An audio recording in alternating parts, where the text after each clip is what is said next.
À l'anniversaire de ma sœur, la poitrine brûlée, les mains en sang, j'ai supplié qu'on m'aide, maman a sifflé, ne nous embarrasse pas. Bonjour, je m'appelle Indigo, et je suppose que je n'ai jamais vraiment été invité à ma propre vie. Au gala d'anniversaire de ma sœur, alors qu'elle tenait un verre et souriait pour les appareils photo, j'étais derrière le rideau, saignant, respirant à peine. J'ai supplié qu'on m'aide. Ma mère m'a regardé droit dans les yeux et a dit, ne nous embarrasse pas, ils ont toujours dit que j'étais dramatique, trop sensible, un fardeau. Mais si je vous disais que la douleur n'était pas dans ma tête? Et si les évanouissements, les bleus, le silence étaient tous réels? Et si la famille qui m'habillait pour les photos était la même qui m'ignorait quand je m'effondrais? Me qualifieriez-vous encore de dramatique? Ou m'écouteriez-vous enfin? On dit qu'on le sent avant de le voir, le fait d'être effacé. On n'a pas besoin d'une dispute hurlante ou de quelqu'un qui claque une porte pour savoir qu'on a été rayé de l'histoire de sa propre famille. Parfois, il suffit du déclic d'un appareil photo et d'une chaise manquante. 2 jours avant le gala d'anniversaire de Solène, le domaine des Langlais à Savannah sentait les roses coupées et le lin fraîchement repassé. Chaque surface avait été polie jusqu'à briller comme si nous vivions dans une salle d'exposition, pas une maison. Le personnel s'affairait comme des abeilles, alignant les arrangements floraux, vérifiant l'éclairage, repassant les plis des nappes pour la 5e fois. On m'avait dit de porter de l'ivoire. Pour que la photo de famille soit équilibrée, avait dit maman. Elle m'a tendu un châle en soie d'une nuance juste un peu trop jaune pour ma peau. Solène portait une robe d'un blanc perle impeccable, taillée à sa silhouette comme une seconde peau. Elle rayonnait comme toujours, au centre, entourée, adorée. La séance photo a eu lieu dans le grand salon, où la lumière des hautes fenêtres rendait tout stérile. Nous étions censés ressembler à la version sudiste de la royauté américaine. Digne, unie, impeccable. Vera, ma mère, est entrée, posant déjà. Papa a suivi, ajustant les poignets de sa chemise française comme s'il venait de descendre d'un yacht. Solène au milieu, a appelé le photographe. Personne n'a objecté. Je me tenais tranquillement sur le côté, attendant d'être placé. Puis, au milieu d'un cliché, quelqu'un du personnel a retiré l'une des chaises, celle la plus proche de moi. « Oh, nous n'avons besoin que des 4 principaux sur cette photo », a dit maman sans se retourner. Je me suis figé. Les 4 principaux. Comme si j'étais une coquille, une syllabe en trop, un accessoire qui ne correspondait pas au code vestimentaire. Solène n'a même pas jeté un regard dans ma direction. Papa a offert un sourire crispé à l'appareil photo. J'ai reculé, les mains derrière le dos, le cœur battant doucement dans ma poitrine. Ce n'était pas la première fois que j'étais exclu, mais le silence de la chose, la façon dont cela semblait naturel à tout le monde, m'a blessé plus profondément que n'importe quelle insulte ouverte. Après le flash, ils se sont remis en place pour une nouvelle pause. Je me tenais dans le coin, à moitié dans l'ombre. Un serveur est passé et m'a offert un verre d'eau pétillante. J'ai failli demander quelque chose de plus fort mais j'ai secoué la tête. De retour dans la salle à manger, le gâteau était arrivé. Un monument de perfection imposant, couvert de fondant. 3 étages, blanc et or. À la base, en glaçage cursif, célébrons Solène, la fierté des Langlais. Juste son nom. Pas de « Joyeux anniversaire, Solène et Indigo ». Pas de « Les sœurs Langlais ». Pas même « La famille Langlais ». J'ai senti mon visage rougir alors que la salle éclatait en applaudissements. J'ai gardé un sourire poli, maintenu mon menton juste au bon angle pour les appareils photo. De l'autre côté de la pièce, ma tante s'est penchée vers un invité et a dit, pas si bas que ça, j'oublie tout le temps qu'ils ont une autre fille. Personne ne l'a corrigé. Après que la foule se soit dispersée et que Solène soit passée à la répétition de son discours, j'ai trouvé un endroit calme près du patio arrière. La lumière extérieure était devenue ambrée. La mousse espagnole se balançait doucement sur les chênes juste au-delà du jardin. Cette maison, cette vie, avait un script. Solène était l'actrice principale. Papa, le financier. Maman, la productrice et la réalisatrice. Et moi? J'étais l'assistante de production. Celle qui allait chercher le café, s'assurait que personne ne trébuche sur un câble, et restait hors champ. Je ne pense pas que ça ait toujours été comme ça, du moins pas au début, mais avec le temps, chaque dîner de famille, chaque réunion parents-professeurs, chaque photo de vacances racontait la même histoire. Indigo était présente mais pas centrale. Nécessaire mais pas célébrée. J'étais la variable dans une équation qui n'avait pas de place pour l'erreur. Plus tard dans la soirée, alors que tout le monde s'agitait autour de la prestation du discours de Solène, j'ai approché maman discrètement, loin des oreilles du personnel. « Est-ce que mon nom allait un jour être sur le gâteau ?» ai-je demandé. Ma voix ne tremblait pas, bien que mes paumes me démangent de chaleur. Elle n'a pas levé les yeux de son téléphone. « Indigo, pas encore ça. Tu sais à quel point ce week-end est important. N'apporte pas cette énergie ici. C'est ça. Il ne faudrait pas gâcher l'ambiance. » Elle a finalement levé les yeux, le regard vif. « Tu prends toujours les choses si personnellement. » J'ai eu envie de rire. Comment d'autres étais-je censé prendre ma propre effacement? Au lieu de cela, j'ai hoché la tête. Tu as raison. Désolé. Elle s'est retournée et s'est éloignée avant que j'aie fini mes excuses. Solène se tenait sous un projecteur quelques minutes plus tard, testant son micro. Le technicien du son ajustait les niveaux pendant qu'elle répétait sa première phrase avec ce vernis de concours de beauté qu'elle maîtrisait depuis ses 10 ans. Chaque mot parfaitement rythmé, parfaitement agréable. Un serveur s'est approché par derrière avec une flûte de champagne, la tendant vers Solène. Mais elle avait déjà bougé, alors le verre a fini dans ma main. « Oh, pardon » a-t-il balbutié en voyant mon visage. « Vous lui ressemblez un peu de dos. »« Ne vous inquiétez pas » ai-je dit avec un sourire exercé. « Ça arrive. » Il s'est éloigné. J'ai tenu le verre de champagne dans ma main, sentant son froid s'infiltrer dans mes doigts. Je me suis tourné vers la grande fenêtre. Le reflet de Solène se tenait, lumineux, au centre, entouré de lumière et de mouvement. Le mien se brouillait sur les bords, pris entre l'éblouissement et l'obscurité au-delà. Et pendant un instant, je me suis demandé si j'existais vraiment. Les chaussures que je portais cette nuit-là n'étaient pas les miennes. C'étaient celles de Solène, et elles étaient trop petites, tout comme tout dans cette maison qui n'était pas construite pour moi. Elles étaient posées sur le tapis à côté de mon lit le matin avant le gala, brillant d'une sorte d'anticipation cruelle. Bout pointu, talons de 10 cm, cuir nude, impeccable. J'avais choisi mes propres chaussures plates la semaine précédente, quelque chose dans lequel je pouvais marcher sans me faire de bleu. Mais maman est entrée en tenant les talons comme une offrande de paix enveloppée de pouvoir. Solène pense que celles-ci seront plus jolies pour les photos de famille, a-t-elle dit, les plaçant à mes pieds comme si la décision avait déjà été prise. Je n'ai pas discuté. J'avais appris que la résistance ne faisait qu'empirer les choses, les rendait plus dramatiques, plus indulgentes, comme disait maman. J'ai tranquillement mis de côté la paire que j'avais choisie et j'ai enfilé celle que Solène jugeait plus cohérente. Elles m'ont immédiatement pincé, mordant la peau au-dessus de mes orteils, mais je les ai gardées. Puis est venue la robe. J'avais préparé une robe en satin bleu pâle, quelque chose de doux et de indulgent. Je l'avais achetée avec mon propre argent, modeste mais élégante. Mais maman est revenue d'un dernier essayage avec une tenue à paillettes, moulante, bleu marine et impitoyable. Solène veut de la cohésion, a-t-elle répété, et c'était tout. Je me suis déshabillé, j'ai enfilé celle qu'elle avait apportée. Elle me serrait trop les hanches. Je sentais la fermeture éclair gratter ma colonne vertébrale comme un murmure de désapprobation. Nous nous sommes réunis dans le grand hall d'entrée à 18h30. Le personnel s'affairait à ajuster les centres de table, à équilibrer les verres de champagne, à chuchoter sur les derniers réglages. Vera est descendue des escaliers dans un châle de soie comme si elle était née sous un lustre. Solène a suivi, rayonnant d'assurance avec une pochette incrustée de perles dans une main et une petite armée derrière elle. J'ai marché derrière elle jusqu'à la salle de bal. Les talons me faisaient déjà saigner. Chaque pas était délibéré. Talons, pointe, morsure. L'ourlet de ma robe tombait juste assez bas pour cacher le pire, mais je sentais la piqûre se propager vers le haut. Le couloir moquetté n'a rien fait pour atténuer la douleur. Quand nous avons atteint la salle de bal, la pièce a éclaté en flash.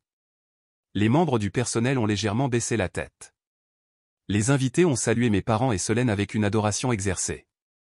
Personne ne m'a regardé. Je me suis glissé dans ma chaise au bout de la table d'honneur, les pieds palpitants. La répétition du gala a commencé, une répétition complète avec discours, signaux d'éclairage, musique, introduction. Solène se tenait au centre de la scène sous un projecteur doré, répétant sa phrase d'ouverture. « Il ne s'agit pas de moi », a-t-elle commencé, souriante, les mains ouvertes. « Il s'agit de ce que nous pouvons faire pour les moins fortunés. » J'ai serré la mâchoire. Chaque minute s'éternisait. Les talons s'enfonçaient plus profondément. Ma respiration s'est raccourcie. Mes mains ont commencé à transpirer. Chaque mouvement déclenchait une nouvelle secousse. Au moment où Solène a atteint la 3e version de sa phrase de clôture, je sentais une chaleur collante s'accumuler dans ma chaussure. Pourtant, je suis restée assise. J'ai souri lorsque le coordinateur a jeté un regard dans ma direction. J'ai hoché la tête lorsque maman a fait un pouce en l'air. La seule chose plus forte que la musique était le son de mon pouls dans mes oreilles. Finalement, je me suis excusé discrètement et je me suis dirigé vers les coulisses, passant par l'entrée latérale où le personnel préparait la scène. Mes pieds hurlaient à chaque pas. Derrière un rideau noir, j'ai retiré une chaussure et j'ai regardé. La semelle était parsemée de sang. L'arrière de mon talon s'était fendu. J'ai sorti un mouchoir de ma pochette et l'ai pressé dessus, en essayant de ne pas crier. Une voix derrière moi m'a surprise. « Ça va ?» C'était un jeune serveur, peut-être 20 ans, tenant un plateau de verre vide. « Je vais bien », ai-je dit rapidement, en pressant le mouchoir plus fort. Juste des chaussures serrées. Il a hoché la tête avec sympathie et a disparu. Je me suis tenu là, un talon enfilé, un autre non, chancelant légèrement. Puis j'ai entendu la voix de maman juste de l'autre côté du rideau. Où est-elle? La séquence finale commence dans 5 minutes. Je suis sorti, les 2 chaussures remises, la posture forcée et droite. Je suis là. Elle n'a pas regardé mon visage. Ne nous embarrasse pas, Indigo. Contente-toi de sourire et d'être gracieuse. Ces mots ont frappé plus fort que la douleur à mes pieds. J'ai hoché la tête une fois. Pas de réplique, pas d'émotion, juste un hochement de tête. Et j'ai marché avec elle pour retourner à la lumière. Solène se tenait souriante à côté d'un écran de diaporama alors que les applaudissements résonnaient dans la salle de bal. Je suis retourné à ma place, j'ai croisé les mains et j'ai applaudi avec les autres. Personne n'a remarqué la façon dont je me penchais légèrement sur ma gauche, essayant de soulager la pression sur la blessure plus profonde de mon talon droit. Alors que les applaudissements continuaient, l'équipe de tournage a balayé la scène, capturant des plans d'ambiance pour les réseaux sociaux. J'ai forcé mon sourire à s'élargir. Quand le flash a frappé mon visage, j'ai vu des étoiles. À un moment donné, papa s'est penché et a dit « Tu te débrouilles bien. Reste tranquille. Tu sais comment elle est si les choses ne semblent pas parfaites. » Il parlait de maman, mais il n'a pas eu besoin de le dire. Nous le savions tous. La douleur n'a pas atteint un plateau. Elle a évolué. Elle s'est aiguisée. A irradié. J'imaginais que le sang se répandait sur la voûte de mon pied, s'imprégnant dans le cuir. Mais le spectacle devait continuer. Les discours ont repris, et cette fois je ne pouvais pas me concentrer. Ma vision vacillait. J'ai essayé de suivre la voix de Solène, mais les syllabes se brouillaient comme un trafic lointain. J'ai cligné des yeux, j'ai agrippé le bord de la table, je me suis murmuré, ne t'évanouis pas. Pas devant eux. Après une autre heure, la pièce est devenue plus bruyante, les lumières plus vives, l'air plus oppressant. J'avais besoin de respirer. Je me suis levé discrètement et je me suis éclipsé, me faufilant à travers un groupe de serveurs, m'agrippant au rideau sur le côté de la scène alors que mon corps penchait. Derrière les tentures, il faisait plus sombre et plus calme, mais pas plus frais. Mes mains tremblaient. Je me suis appuyé contre le mur, essayant de trouver l'équilibre. Ma poitrine s'est resserrée comme un étau. Une bouffée de chaleur a parcouru ma colonne vertébrale. J'ai glissé jusqu'à être accroupi, les mains autour de mes genoux, un talon à nouveau enlevé. J'ai enlevé l'autre et j'ai immédiatement ressenti un soulagement. Et la viscosité chaude du sang le long de l'intérieur de la chaussure. Personne n'a suivi. Personne n'a demandé où j'étais allé. J'ai regardé mes mains. Elles tremblaient de manière incontrôlable, luisant de sueur et de quelque chose de plus sombre près du lit de mes ongles. J'ai fermé les yeux. La nausée est montée comme une marée lente. Je ne vais pas m'évanouir, me suis-je murmuré. Pas devant eux. J'ai pressé mes 2 paumes sur le sol, me suis ancré dans ce carrelage froid. Et pourtant, quelque chose en moi le savait déjà. Je m'estompais. La chose suivante dont je me souviens clairement, c'est le léger clic de la porte de ma chambre se fermant derrière moi. J'avais réussi à monter les escaliers d'une manière ou d'une autre après m'être éclipsé de la salle de bal, après m'être assise derrière le rideau en essayant de ne pas m'évanouir, après avoir bourré des mouchoirs dans mes talons pour absorber le sang. Les lumières du couloir étaient encore allumées. La maison était silencieuse. Je pouvais entendre le faible bourdonnement de la voix de Solène provenant des conduits de ventilation, répétant toujours son discours, ajoutant probablement de nouvelles fioritures pour faire pleurer le public. Je me suis assise sur le bord de mon lit comme quelqu'un s'installant sur un rebord. Mes cuisses tremblaient d'avoir retenu les frissons toute la nuit. J'ai enlevé les chaussures d'un coup de pied et je les ai regardées, toujours impeccables à l'extérieur mais trempées de rouge à l'intérieur. Elles avaient l'air chères et impitoyables.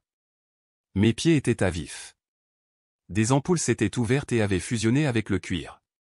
J'ai pris une serviette humide de la coiffeuse et l'ai pressée contre un talon. La piqûre a brouillé ma vue. Toujours pas de larmes. J'avais depuis longtemps dépassé le stade des pleurs pour une douleur superficielle. Assise là, respirant par petites goulées et regardant mon reflet dans le miroir de la coiffeuse, une image revenait sans cesse dans ma tête. J'avais 11 ans. Je venais de m'effondrer en cours de gym pendant un test de fitness de printemps. Le professeur pensait que je simulais jusqu'à ce que je vomisse sur le tapis. Je me suis retrouvée à l'infirmerie, étourdie, nauséeuse, luttant pour garder les yeux ouverts. Je me souviens du visage inquiet de l'infirmière, de la compresse froide sur mon front, et du ton doux de sa voix quand elle a dit « Je vais envoyer un mot à la maison ». J'aurais dû savoir ce qui allait se passer. Solène a mis la main sur le mot avant moi. Je me souviens d'elle, debout dans notre cuisine plus tard ce soir-là, agitant le papier froissé comme un drapeau. Pourrait être victime de présyncope, a-t-elle lu à voix haute d'un ton dramatique. C'est juste une façon chic de dire trop paresseuse pour courir des tours de piste. Elle a ri. Mes parents ont gloussé. Papa a même tapoté l'épaule de Solène, impressionné par sa prononciation. Maman n'a rien dit du tout. Elle m'a juste regardé et a marmonné, arrête d'en faire trop. Personne ne veut t'entendre parler de ton estomac chaque semaine. Ce moment ne m'a jamais quitté. C'était la première fois que je réalisais que ma douleur réelle, médicale, validée était la chute d'une blague dans cette maison. Des années plus tard, j'ai découvert qu'il y avait eu plus. J'avais 17 ans quand je suis tombé sur une enveloppe scellée cachée au fond du tiroir du bureau de maman. Mon nom était dessus. Curieuse, je l'ai ouverte. À l'intérieur se trouvait une lettre d'un spécialiste vasculaire, quelqu'un d'Atlanta. Elle était datée de 18 mois plus tôt. La lettre confirmait ce que j'avais toujours craint sans jamais avoir les mots pour le dire, flux sanguin anormal, vaisseau fragile, risque élevé de syncope sous stress ou chaleur, une recommandation pour un suivi continué. Une physiothérapie douce. Rien de tout cela ne m'avait jamais été dit. Aucun rendez-vous n'avait été pris. Personne n'avait même mentionné le nom du médecin. J'avais confronté maman à ce sujet une fois, nonchalamment, comme si je n'avais pas déjà lu chaque mot. Te souviens-tu du docteur en lit d'Atlanta, ai-je demandé. Il m'a écrit une lettre sur des résultats de test. Sa réaction a été instantanée et vive. Ce n'était pas important. Ça t'aurait rendu paranoïaque. Tu m'as caché un diagnostic. Je t'ai protégé de t'étiqueter toi-même, a-t-elle dit froidement. La dernière chose dont nous avions besoin, c'était que tu joues la victime. Et voilà encore, ma santé réduite à la gestion de leur image de marque. De retour au présent, je me suis penché en avant, plaçant mes 2 pieds à plat sur le sol. La douleur était moindre maintenant, atténuée par l'épuisement. Mais la colère avait commencé à gronder. J'ai jeté un coup d'œil au petit paquet que j'avais laissé près de la porte plus tôt dans la journée. Un cadeau sur lequel j'avais travaillé pendant 2 semaines. Une aquarelle encadrée que j'avais peinte d'après une photo de Solène et moi enfant. Ce n'était pas juste de l'art. C'était le dernier morceau de moi essayant de me connecter à elle. Je l'avais placé sur la table à cadeaux désignée dans l'après-midi, emballé dans du papier crème avec un ruban bleu noué à la main. Pas de carte. Je voulais qu'elle le reconnaisse sans instruction. Mais 1 heure plus tard, j'ai vu qu'il avait été remplacé. Un sac à main Gucci se trouvait maintenant exactement au même endroit avec une étiquette blanche impeccable qui disait « de la part d'Indigo ». J'ai su instantanément qui avait fait ça. Quand j'ai demandé à maman, elle n'a même pas scié. Le tableau ne correspondait pas à l'esthétique, a-t-elle dit en sirotant son vin. Il avait l'air trop fait maison. C'est un événement organisé, Indigo. Nous avons un standard à maintenir. J'ai hoché la tête, mais quelque chose s'est fissuré en moi. Ce n'était pas seulement le cadeau. Ce n'était pas seulement les chaussures ou la robe ou les années à être invisible. C'était tout ça, empilé couche par couche, comme les chaises au gala qui n'avaient de place que pour 4. Je me suis rassise sur mon lit, J'ai ouvert mon téléphone et j'ai appuyé sur le bouton d'enregistrement. Mon nom est Indigo Langlais. Je ne suis pas dramatique. Je ne suis pas délicate. Je ne suis pas ingrate ou en quête d'attention ou quelle que soit la version de moi qu'il continue de réécrire. Je suis fatigué. Je suis meurtri, et je me souviens de tout. J'ai fait une pause, puis j'ai sauvegardé le mémo vocal. Ça faisait du bien d'entendre ma voix. Forte, mesurée, sans filtre. J'ai ouvert mon ordinateur portable et j'ai sorti la clé USB que j'avais gardée cachée dans un vieux tube de mascara pendant des mois. Lentement, délibérément, j'ai commencé à organiser les dossiers. Des clips vidéo. Un du Noël dernier quand maman m'a dit de ne pas gâcher les fêtes après que je me sois évanoui pour être resté debout trop longtemps. Des fichiers audio. Des enregistrements d'insultes chuchotées, de Solène plaisantant sur le fait que j'étais né, allergique à la joie. Des captures d'écran de conversations textuelles où j'étais qualifié de « fragile » et de « problème de relations publiques ». Je n'ai pas collecté ces choses pour déclencher une guerre. Je les ai collectées pour me souvenir que je n'imaginais rien. Mais ce soir, cette collection a pris un nouveau but. J'ai créé un dossier sur mon bureau appelé « Pour quand ils n'écouteront pas ». À l'intérieur, j'ai tout placé, étiqueté clairement, daté. Puis j'ai ouvert ma messagerie et j'ai rédigé un message. Objet, la vérité derrière l'image des Langlais. Destinataire, 2 journalistes locaux, une défenseur des droits de la santé d'Atlanta, et une poignée d'amis de la famille qui m'avaient toujours regardé comme si j'étais un meuble en arrière-plan de l'histoire de quelqu'un d'autre. J'ai programmé l'email. Minuit, juste au moment où les derniers verres de champagne seraient levés au gala d'anniversaire de Solène. J'ai fermé l'ordinateur portable et j'ai jeté un dernier regard dans le miroir. Mon visage paraissait pâle mais calme. Mes mains tremblaient encore mais moins. Ma poitrine me faisait mal, mais la pression s'était déplacée. Il prenait ma voix pour acquise. J'ai décidé de laisser le silence parler plus fort. S'il y avait jamais eu un moment pour tester à quel point je pouvais endurer, c'était le gala, et j'étais sur le point de découvrir où la ligne s'arrêtait. Ce matin-là a commencé par une légère bruine qui s'est dissipée à midi, laissant le jardin des Langlais humide mais scintillant sous le soleil de fin d'après-midi. La famille avait insisté pour une séance photo pré-événement sur la pelouse arrière du domaine. Parce que, bien sûr, un gala d'anniversaire ne serait pas complet sans quelques moments d'élégance spontanée mis en scène. Au moment où je suis sorti, l'air s'était épaissi d'humidité, et l'herbe était encore tendre de la pluie. L'équipe avait déjà installé des chaises en velours blanc, des arches florales, et un énorme arrangement de ballons argentés qui éplait, Solène 30. Tout le monde était habillé dans des tons de blanc et d'argent, soigneusement coordonnés comme s'ils étaient nés dans la même palette de couleurs.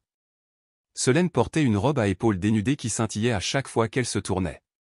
Maman portait une robe fourreau en soie qui réussissait à paraître à la fois naturelle et sur mesure. Même papa, qui grognait habituellement à propos de ces événements, se tenait droit dans un blazer en lin pâle et un pantalon impeccable. Moi, je portais une robe nuisette en satin que Vera avait choisie. Elle était trop serrée sur la poitrine, et le ton était juste décalé, plus crème que blanc. J'avais essayé de lui dire que ça jurait. Et sa réponse, tu n'es pas le point central, Indigo. Tu seras au 2e rang. Alors, je suis resté là, dans les marges, attendant les instructions. Plus près, tout le monde a appelé le photographe. Mettons Solène au centre. Maman à gauche, papa à droite. Je me suis avancé vers eux comme on me l'avait demandé. Indigo, a dit Solène à voix basse, en tournant à peine la tête. Ta robe ne va pas avec les autres. Reste juste un peu en arrière. Oui. Mes pieds se sont figés. J'ai regardé maman, mais elle n'a pas dit un mot. Elle a ajusté la manche de Solène à la place, s'affairant comme une mère de concours de beauté au régional. J'ai reculé sur l'herbe mouillée. Mes talons s'enfonçaient à chaque centimètre. J'ai reculé. Un bruit de succion, puis un glissement. Une cheville a légèrement basculé. Je me suis stabilisé, j'ai planté mes 2 pieds. Ce n'était pas la première fois qu'on me demandait de m'effacer. L'appareil photo a cliqué. Les flashs sont arrivés. Des rires. De faux clichés spontanés. Solène, regarde par ici. Vera, la main sur son épaule. Oui, comme ça. Je me tenais derrière eux, en dehors du cadre parfait, regardant ma famille jouer la joie. Un couple est passé derrière l'installation. Ils étaient plus âgés, probablement des amis de mes parents du club de tennis. J'ai entendu la femme chuchoter, c'est elle l'adoptée? Il n'essayait même pas d'être discret. Mon estomac s'est noué. J'ai baissé les yeux sur mon téléphone, surtout pour éviter le contact visuel. Un nouveau message d'un numéro inconnu. Je l'ai ouvert. Mon souffle s'est coupé. J'espère que la reine du drame va se tenir tranquille cette fois. La dernière chose dont on a besoin, c'est une autre crise pour faire ton cinéma. Un emoji riant était joint. En dessous, un nom, Sienna Harper. La meilleure amie de Solène depuis l'université. Bien sûr. Je n'ai pas répondu. J'ai juste fixé le message, les pouces en suspens. Mes joues brûlaient. Pas de honte, mais d'une fureur si vive qu'elle semblait chirurgicale. Ce n'était plus seulement de la négligence. C'était de la cruauté avec un sourire et une finition brillante. Je me suis tourné vers Solène, qui tenait maintenant une ombrelle blanche pour les derniers clichés. Si je m'effondre ce soir, ai-je dit, la voix basse, contrôlée, j'espère que tu te souviendras que ce n'est pas pour le spectacle. Elle n'a pas bronché. Ne m'a même pas regardé. Alors ne le fais pas, a-t-elle répondu comme si elle époussetait un morceau de peluche sur sa robe. C'est le mépris qui a tout déclenché. Pas l'insulte, pas le sarcasme, le pur manque de préoccupation, comme si mon existence était une nuisance à tolérer uniquement parce qu'elle ne pouvait pas être recadrée de la vie réelle. Je me suis éloigné, pas de manière dramatique, sans taper des pieds, juste assez pour sentir à nouveau la douleur dans mes pieds, pour me souvenir que j'étais toujours dans ce corps, et qu'il faisait toujours mal. J'ai trouvé un coin du jardin derrière une rangée d'azalées. L'air était encore lourd, mais au moins c'était calme. J'ai sorti mon téléphone, ouvert mon application de messagerie et vérifié à nouveau le brouillon. À envoyer, minuit. Objet, la vérité derrière l'image des Langlais. Pièce jointe, 13. C'était prêt. Et pourtant, une once de doute s'est insinuée. Est-ce que quelqu'un s'en soucierait? Dirait-il que j'étais amère, ingrate, vindicative? Je ne voulais pas de vengeance. Je voulais une libération. Je voulais que la vérité vive quelque part en dehors de mon corps. Quelques minutes se sont écoulées avant que j'entende quelqu'un approcher. C'était papa. Te voilà, a-t-il dit. Les photos sont terminées. On a besoin de toi à l'intérieur pour l'allumage des bougies en famille. J'ai hoché la tête mais je n'ai pas bougé. Il a hésité. Ça va? Je l'ai regardé, vraiment regardé, et pour la première fois, je n'ai pas pris la peine de faire semblant. Non, ai-je dit, mais j'y suis habitué. Il a cligné des yeux, a baissé les yeux sur l'herbe, puis s'est éloigné. Le soleil a baissé, jetant une brume dorée sur l'arrière-cour. La brise du soir a agité l'arche de ballon, qui a légèrement cliqueté. De quelque part à l'intérieur de la maison, j'entendais le début de l'apéritif, le tintement des verres, du jazz entraînant, le murmure des invités qui arrivaient. Je suis resté immobile, le poids de ce que j'avais mis en mouvement pesant sur ma poitrine comme une horloge à retardement. À minuit, le compte à rebours prendrait fin. Je leur avais donné toutes les chances de me voir. Cette nuit-là, mon corps n'a pas demandé la permission. Il a simplement lâché. La chute n'a pas été dramatique. Je n'ai pas crié ni cherché de l'aide. Je suis juste tombé, doucement, délibérément, comme si mon corps avait choisi ce moment pour finalement se rendre. Même si mon esprit continuait de crier, pas encore. Quand j'ai ouvert les yeux, j'étais toujours derrière le rideau. Les sons étouffés du gala s'infiltraient à travers le tissu épais. Des verres qui tintent, du jazz qui joue, le bourdonnement des invités échangeant des mensonges polis sur la beauté de tout. D'une manière ou d'une autre, je me suis levé. Je n'étais pas sûr depuis combien de temps j'étais à terre. Des secondes, peut-être des minutes. La douleur dans mes pieds était d'une blancheur incandescente, pulsant à chaque battement de cœur. J'ai attrapé la chaise la plus proche pour me soutenir, j'ai redressé ma robe et j'ai boité vers la zone de préparation. À l'intérieur de la loge, le chaos régnait. Des stylistes s'agitaient autour de Solène, lui gonflant les cheveux, ajustant son décolleté, vaporisant un parfum qui sentait l'épuisement de luxe. Un traiteur est passé en courant avec un plateau de hors-d'œuvre. Quelqu'un a crié à propos de l'éclairage. Tout le monde bougeait comme s'il faisait partie d'une production. Chaque mouvement était répété. Personne ne m'a remarqué. Je me suis affalé dans la chaise du coin, j'ai enlevé mes talons sous la table et j'ai regardé mes pieds. Les pansements que j'avais mis plus tôt étaient imbibés. Les ampoules s'étaient déchirées. Le sang tachait l'arrière des chaussures. Pas une douleur métaphorique, mais littérale. Une assistante est passée, a baissé les yeux, puis a eu un hoquet de surprise. « Oh, mon Dieu, ça va ?» J'ai hoché la tête. Juste des chaussures mal ajustées. Elle s'est agenouillée, véritablement inquiète, cherchant son téléphone. « Voulez-vous que j'appelle le secouriste ?» Avant qu'elle puisse finir, maman a surgi de nulle part. « Elle va bien », a dit Vera sèchement. « Remets simplement tes chaussures. » Son ton ne laissait aucune place aux questions. L'assistante s'est levée rapidement et s'est reculée, ses yeux oscillant entre l'inquiétude et l'indifférence. Remuer le couteau dans la plaie, ai-je pensé. Ne pas seulement ignorer la douleur, l'exiger. Avec des mains tremblantes, j'ai déballé une nouvelle série de pansements de ma pochette et les ai réappliqués sur les zones les plus à vif. J'ai remis mes pieds dans ses talons. Chaque orteil hurlait, mais je me suis levé parce que si je ne le faisais pas, il dirait que je faisais des difficultés, que j'essayais de détourner l'attention de Solène, que j'étais égoïste. J'ai marché vers le couloir de la scène, chaque pas délibéré, mordant la douleur comme si c'était un bonbon. Solène est apparue à la porte, radieuse et prête pour son entrée.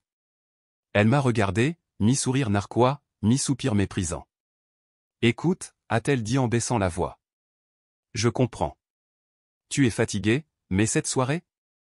Il ne s'agit pas de toi. » Elle a incliné la tête. « Tu n'es pas la pièce maîtresse. Tu es le remplissage. » Remuer le couteau dans la plaie. Droit dans le ventre.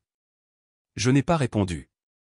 Mes doigts ont instinctivement effleuré le bord de mon téléphone à l'intérieur de la pochette. L'enregistrement, les fichiers, le minuteur de l'email et il pulsait dans mon esprit comme un second battement de cœur. Elle s'est légèrement penchée. Essaie de ne pas tituber en entrant. On dirait que ces chaussures te dévorent vivante. Je l'ai regardée droit dans les yeux. Tu ferais mieux de profiter de ça tant que ça dure. Elle a ri. Pas fort, juste assez pour me faire savoir que je ne l'avais pas ébranlée. Garde ça pour tes abonnés Instagram, a-t-elle dit, agitant la main comme si j'étais une mouche près de son verre de Prosecco. J'ai reculé. Elle s'est éloignée. La musique à l'extérieur a changé, annonçant l'entrée de la famille. Je suis entré dans les toilettes adjacentes à la loge. Le miroir au-dessus du lavabo montrait un visage que je reconnaissais à peine. Pâle, tiré, les lèvres serrées. Mon maquillage avait commencé à fondre sous la chaleur. J'ai ouvert mon anti-cerne, les tamponnés sous mes yeux, sur le bleu frais sur ma pommette où j'avais dû heurter le sol plus tôt. Mes mains tremblaient légèrement en l'étalant. Puis j'ai sorti mon téléphone, les déverrouillé, ouvert l'application de mémos vocaux et appuyé sur enregistrer. Mon nom est Indigo Langlais. Ceci est enregistré à 17h52 juste avant le gala. Je suis dans les toilettes des invités. Mes pieds saignent. Mon corps me fait mal. Mais je suis toujours là parce que j'ai quelque chose à dire. Et à minuit, que je sois consciente ou non, la vérité sera dite. J'ai terminé l'enregistrement et les sauvegardé, puis j'ai glissé le téléphone dans la pochette comme une arme. Le son des rires a résonné dans le couloir. La salle de bal était maintenant vivante. Les invités étaient arrivés. Le flash des appareils photo clignotait sous la porte. J'ai pris une dernière profonde inspiration, j'ai pressé le dos de mes mains contre mes cuisses pour arrêter les tremblements, et je suis sorti. Maman attendait près de l'arche, un presse-papier à la main. Ses yeux m'ont scruté de la tête aux pieds, évaluant, pas admirant. « Tu es tolérable » a-t-elle dit. Continue de sourire et pas de sortie soudaine. Compris. J'ai hoché la tête. Je n'y penserai même pas, elle n'a pas saisi le sarcasme. Elle ne le faisait jamais. Au moment où nous sommes entrés dans la salle de bal, tous les regards se sont tournés vers Solène. Elle scintillait, les bras tendus, le sourire prêt pour les appareils photo. Vera et papa l'encadraient comme des gardes du corps. Je suivais à quelques pas derrière comme une invitée de dernière minute. Les applaudissements étaient assourdissants. J'ai souri, mais à l'intérieur, mon cœur avait déjà commencé à brûler. Quand j'ai mis le pied sur le sol de cette salle de bal, je savais que c'était la dernière fois que je les laisserais m'utiliser pour leur image. Je me suis tenu droite, même si mes genoux tremblaient sous la robe à paillettes qui ne m'allait jamais vraiment. Mon sourire est resté fixe, exercé, mais ma mâchoire était si serrée qu'elle me faisait mal. L'air à l'intérieur de la salle de bal était lourd. Parfum, cire de bougie, éclairage chaleureux, et tension. Une centaine d'invités, peut-être plus, dispersés sur des tables blancs et or. Chaque centre de table criait la perfection. Chaque visage s'est tourné quand Solène est entrée, baignée de lumière comme si elle arrivait d'une vie meilleure. Je suivais à 5 pas derrière. Puis le maître de cérémonie, que son cœur inconscient soit béni, a annoncé dans le microphone. Avant de commencer le programme officiel de ce soir, nous aimerions inviter la sœur de Solène à dire quelques mots. Pendant un instant, le silence. Toutes les têtes se sont tournées. Maman s'est raidie. Solène a cligné des yeux, prise au dépourvu pour une fois. La main de papa a tressailli sur son verre.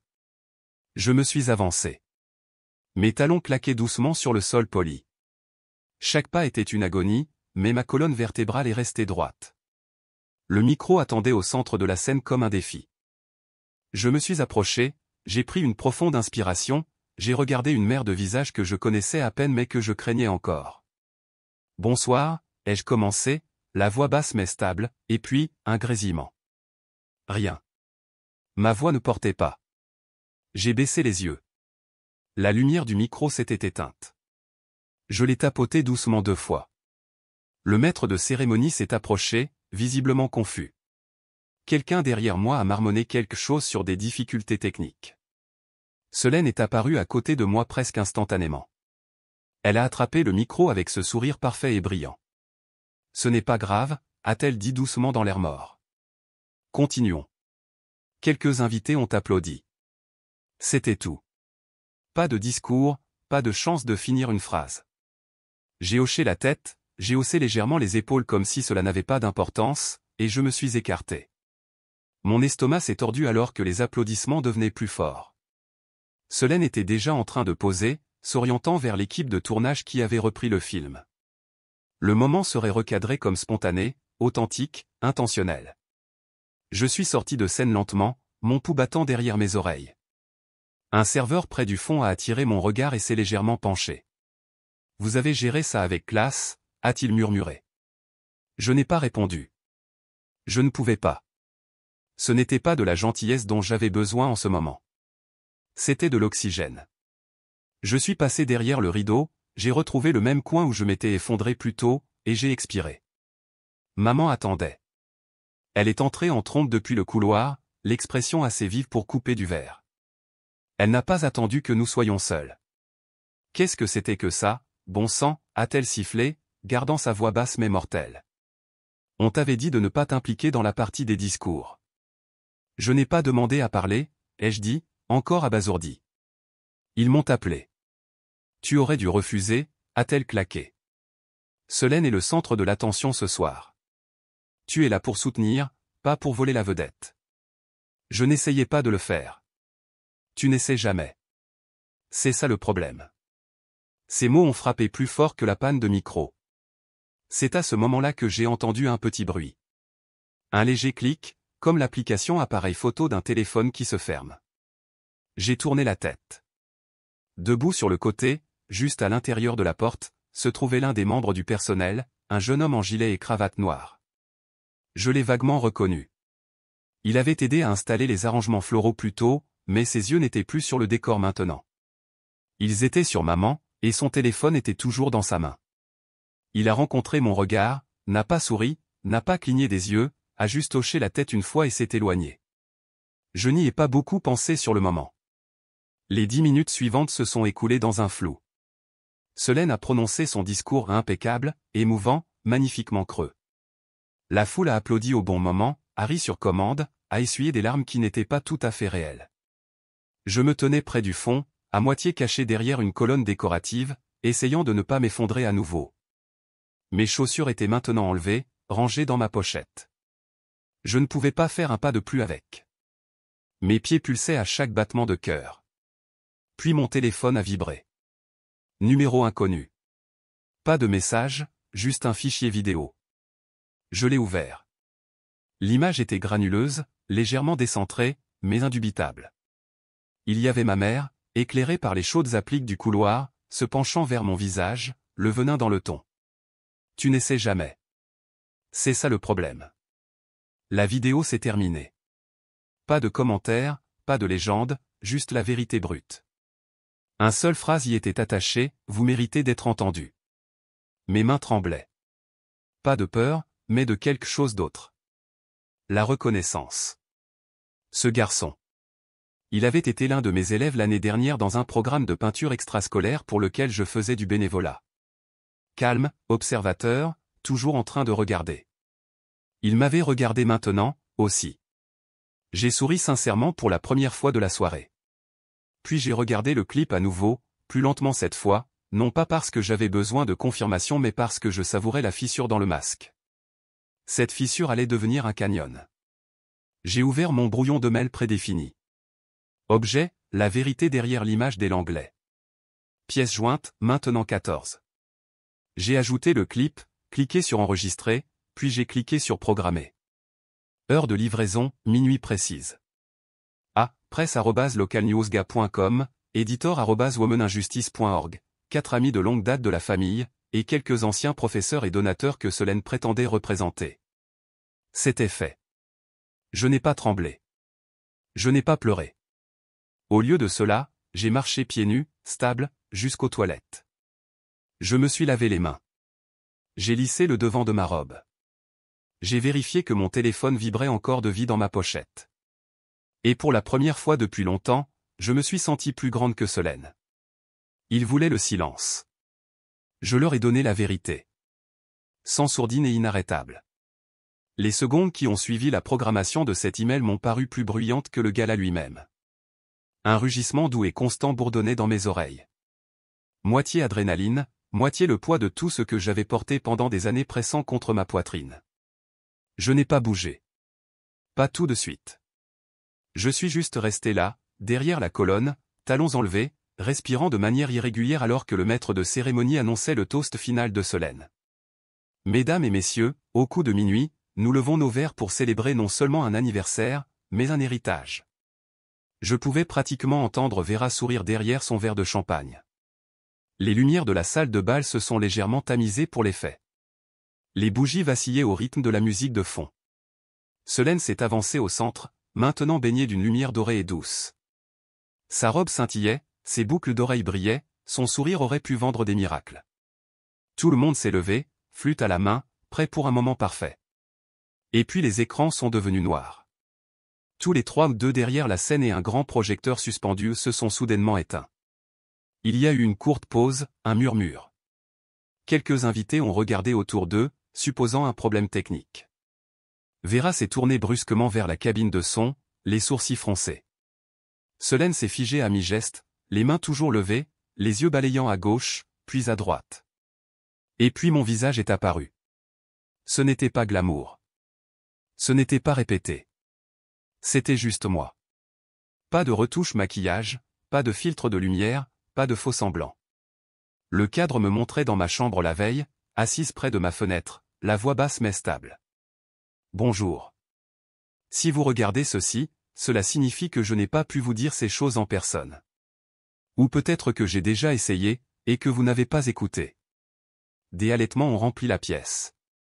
Quelques invités se sont assis, stupéfaits. D'autres se sont penchés en avant, les yeux écarquillés. Quelqu'un a renversé un verre, et personne n'a même baissé les yeux. Je suis Indigo Langlais, continuez la vidéo, fille, sœur, personnage de fond dans la marque Langlais. J'ai vécu dans l'ombre des sourires et des parrainages pendant des années, mais ce que j'ai porté n'a jamais été silencieux. Le clip a ensuite montré des documents médicaux numérisés en fondu enchaîné. Des notes de diagnostic. Des mémos de médecins. Un titre en gras nécessite une surveillance continue. Sujette aux épisodes d'évanouissement sous stress physique et émotionnel. Une autre voix est intervenue ensuite. Une qui n'était pas la mienne. Celle de Vera. Elle exagère tout. C'est pour attirer l'attention. Ça a toujours été comme ça. Quelqu'un a haleté de manière audible. Une femme près de la scène a couvert sa bouche. Son mari a sorti son téléphone. La vidéo a ensuite montré des images prises lors d'un dîner de famille 2 ans plus tôt, l'anniversaire de Solène. J'étais assise tranquillement au bout de la table pendant que tout le monde portait un toast. Au milieu du discours, j'ai glissé de ma chaise. Ma tête a heurté le sol. Solène a baissé les yeux, a levé les yeux au ciel et s'est tournée vers le serveur.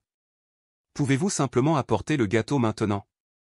La caméra a balayé papa, qui continuait de manger. Puis de retour sur Solène, parlant maintenant lors d'une collecte de fonds. Ma famille signifie tout pour moi. Je ne serais pas là sans leur amour inconditionnel. De retour sur moi. De retour à la réalité. La salle de bal était tombée dans le silence, à l'exception du flux constant de l'audio de l'écran. Les gens ne se contentaient plus de regarder. Ils réagissaient. L'une des sponsors de Solène, une femme plus âgée d'une marque de beauté régionale, s'est levée et est sortie en secouant la tête. Une autre a chuchoté à un collègue et a glissé son téléphone dans son sac à main tout en textant furieusement. Un groupe de jeunes invités au fond a ouvert Instagram et a commencé à enregistrer. Vera s'est levée. « Éteignez ça », a-t-elle dit à personne et à tout le monde. Tout de suite. Mais il était trop tard. L'équipe audiovisuelle n'a pas bougé. Ou peut-être attendait-il. Ou peut-être que l'un d'eux avait déjà transféré la vidéo à l'adresse email de la presse indiquée dans les crédits à la fin du fichier. Parce que oui, il y avait des crédits, nom, date, source, preuve. Et l'écran de fin disait, pas pour la vengeance. Pour la vérité. Puis le silence. Solène était toujours debout au centre de la scène, stupéfaite. Le micro qu'elle avait tenu comme un sceptre pendait maintenant à son côté. Ses lèvres se sont entr'ouvertes, mais aucun mot n'est sorti. Ce silence était tout ce que j'avais attendu. Jusqu'à ce que le premier titre de journal tombe. Le téléphone de quelqu'un a vibré assez fort pour être entendu. Ils ont tourné l'écran vers un ami. J'ai entrevu le titre, « La princesse de Savannah sous le feu des critiques, les allégations de sa sœur ébranlent la famille Langlais ». Le visage de Solène s'est crispé pendant une fraction de seconde avant qu'elle ne se reprenne et se tourne vers Vera. « Je t'avais dit qu'elle allait tout gâcher », a-t-elle dit entre ses dents serrées. Vera est descendue de la scène, manquant de renverser un plateau de boisson. Elle a atteint la cabine audiovisuelle, criant quelque chose qui s'est perdu dans la houle de voix qui montait maintenant dans toute la pièce. Un par un, les invités ont commencé à sortir. Puis est venue la vibration dans ma pochette. Une notification est apparue sur l'écran de mon téléphone de brandrep@sienasco.com. Objet, suspension de partenariat. Corps du message, en raison de l'incident récent, tous les contrats avec Solène Langlais sont temporairement suspendus en attente d'un examen plus approfondi. Je n'ai pas souri, mais je n'ai pas non plus tressailli. Je me suis retourné, prête à partir par le couloir arrière, mais la douleur dans ma poitrine m'a arrêté net. Un poids vif et lancinant a appuyé sur ma cage thoracique, et j'ai perdu l'équilibre. J'ai cherché le mur, l'ai manqué. Mes genoux ont fléchi. Tout a tourné. Et la dernière chose que j'ai vue avant que les lumières au-dessus de moi ne se dissolvent en parasites, c'est quelqu'un qui courait vers moi. « À l'aide » a crié une voix. Elle est à terre. Une paire de bras a passé sous les miens. Appelez un médecin, maintenant. Ma pochette a heurté le sol avec un bruit sourd. J'ai entendu mon téléphone vibrer à nouveau, puis plus rien. Parce que je me suis évanoui au son de ma propre voix résonnant dans une salle de bal qui était enfin devenue silencieuse. Quand j'ai repris connaissance, la lumière au-dessus de moi n'était pas celle d'un lustre. Il n'y avait pas de centre de table éclairé à la bougie ni de serviettes de cocktail de marque, juste un plafond avec des dalles acoustiques blanches et un faible bourdonnement provenant d'une machine derrière ma tête. J'étais dans une chambre d'hôpital. J'avais la bouche sèche. Mes bras me faisaient mal. Une perfusion partait de l'intérieur de mon poignet jusqu'à un sac transparent à côté du lit. J'ai cligné des yeux, m'habituant à la lumière stérile, au ronronnement de la climatisation, à l'absence de voix. Il n'y avait ni fleurs, ni ballons, ni famille. Une infirmière est entrée quelques minutes plus tard. Son badge indiquait Elena. Elle a souri gentiment et a touché mon poignet pour vérifier mon pouls. « Vous êtes réveillé ?» a-t-elle dit doucement. « C'est bien. » J'ai hoché la tête lentement, groggy. « Depuis combien de temps ?»« Toute la nuit » a-t-elle répondu. « Vous vous êtes effondré au gala de la Fondation Langlais. Les ambulanciers vous ont amené juste après minuit. » Minuit. Ça m'a frappé. L'email, la vidéo, le moment que j'avais passé des années à préparer. J'ai regardé vers la petite télévision dans le coin de la pièce. Elle était déjà allumée, le son coupé, sur une chaîne de nouvelles locales du matin. En bas de l'écran, le titre disait « Une sœur parle, Indigo Langlais rompt le silence sur l'effondrement sur scène du gala ».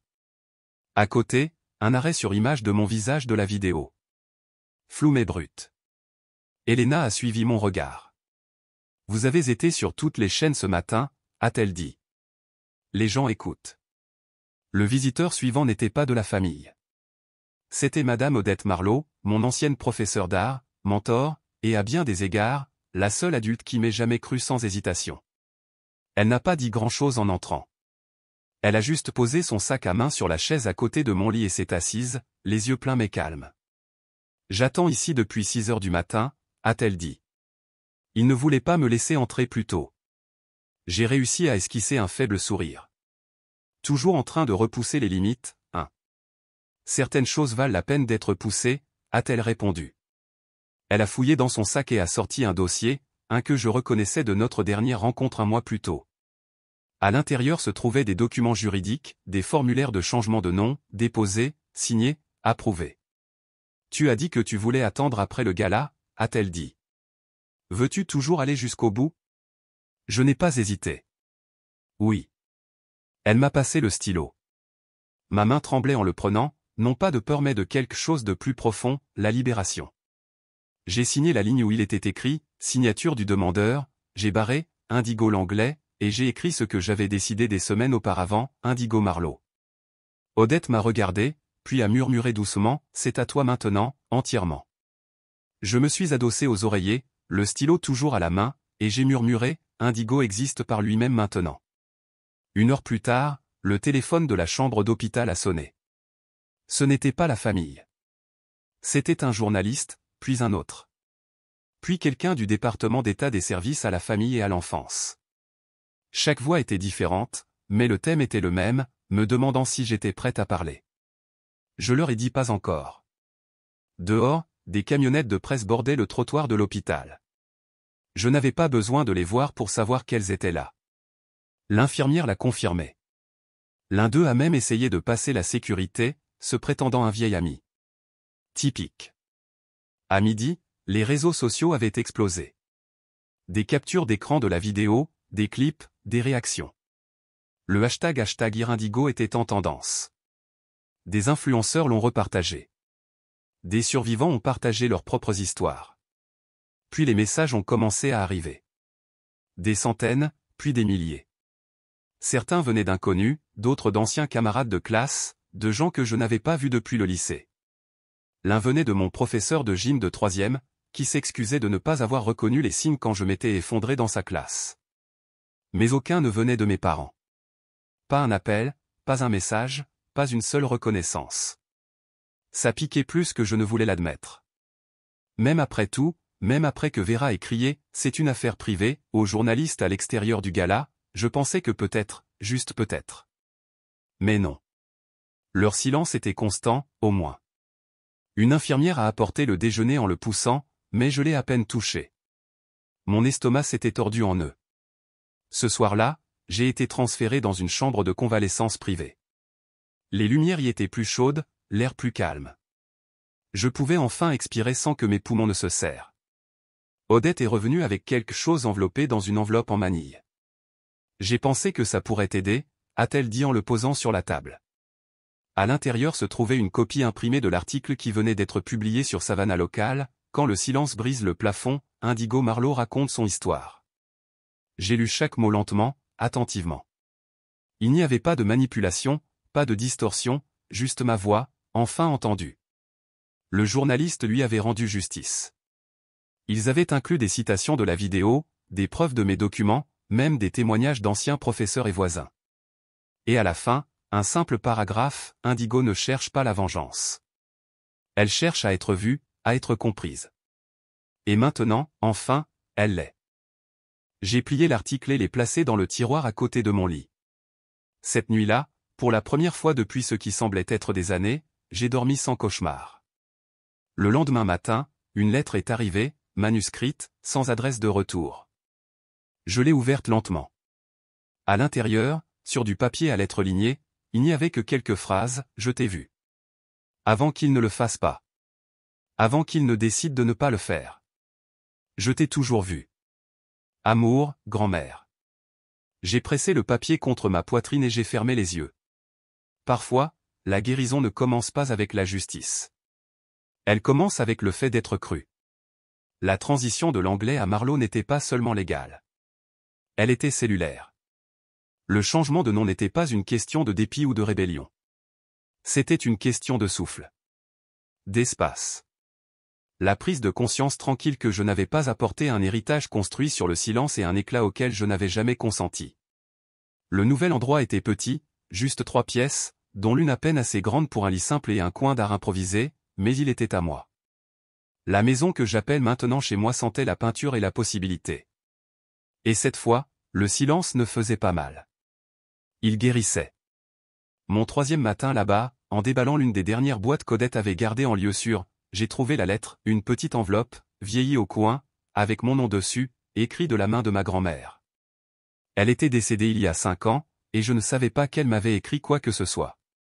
La lettre était datée de 3 jours après mon 16e anniversaire. Tu n'as jamais été invisible, mon enfant. Tu étais juste entouré d'aveugles. Il voit ce qui brille, pas ce qui luit. Mais la lueur dure plus longtemps. Continue de luire, même si personne n'applaudit. Je n'ai pas pleuré. Pas tout de suite. Je suis resté assise avec, je l'ai laissé me traverser comme de la chaleur, puis je l'ai plié soigneusement et l'ai placé dans le tiroir du haut de mon bureau à côté d'un carnet de croquis que je n'avais pas touché depuis des mois. Cet après-midi-là, j'ai mis des chaussures de course et je suis sorti. Je ne prévoyais pas de courir, juste de marcher un peu, de prendre l'air. Le printemps de Savannah avait commencé à fleurir. Le trottoir était tacheté de lumière provenant des cornouillers. La brise portait le plus léger parfum de chèvrefeuille. J'ai marché 2 pâtés de maison avant de réaliser, je me sentais bien. Puis j'ai trottiné un pâté de maison, 2. Au 3e, ma respiration s'est accélérée, mais il n'y avait pas de serrement, pas de coup de poignard dans ma poitrine, pas de vertige qui s'insinuait. Juste du souffle, du rythme, une cadence que je n'avais pas ressentie depuis que j'étais adolescente. Je me suis arrêté au bout de la rue, les mains sur les hanches, non pas parce que j'en avais besoin, mais parce que je voulais sentir ce souffle plus profondément. Pas de douleur à la poitrine, juste de l'air, juste de la vie. Plus tard cette semaine-là, Odette m'a conduite de l'autre côté de la ville jusqu'à la galerie principale du Conseil des Arts de Savannah. Ils organisaient une exposition communautaire intitulée « Réappropriation ».